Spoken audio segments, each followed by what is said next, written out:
somos Isa e Mariela e veximos presentarvos a palabra testículos. Segundo a Real Academia Galega, os testículos son o órgano do aparello reproductor masculino no que se producen os espermatozoides. Algúns sinónimos aos que recurrimos vulgarmente poden ser collón, pelotas ou bolas. Non fai falta ser lingüista para darse conta de que a palabra ovos como sinónimo vulgar de testículos ven dada pola similitude entre un ovo, por exemplo, dunha galiña e o propio testículo.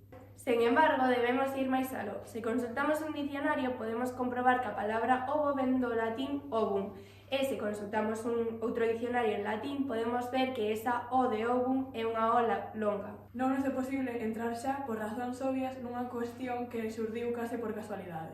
Cando antes mencionamos as gónadas, moitos daríades vos conta da súa semellanza coa película Os Goonies, onde novamente atopamos unha doble O. Para os menos astutos, as fontes empregadas para explicar esta etimoloxía saíron dos nosos mismísimos ovos. Como curiosidade, os machos da balea fraca teñen os testículos máis grandes do planeta, chegando a pesar entre os dous cerca dunha tonelada. Ademais, que estén situados fora do noso organismo non é simple casualidade.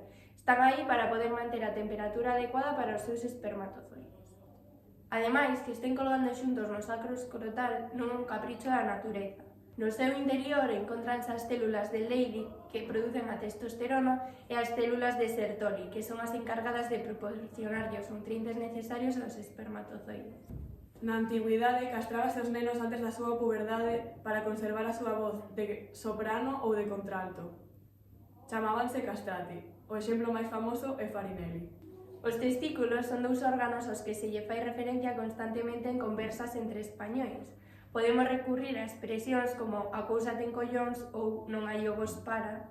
Esperamos que vos gustara este vídeo e que aprenderades algunha curiosidade sobre esta palabra.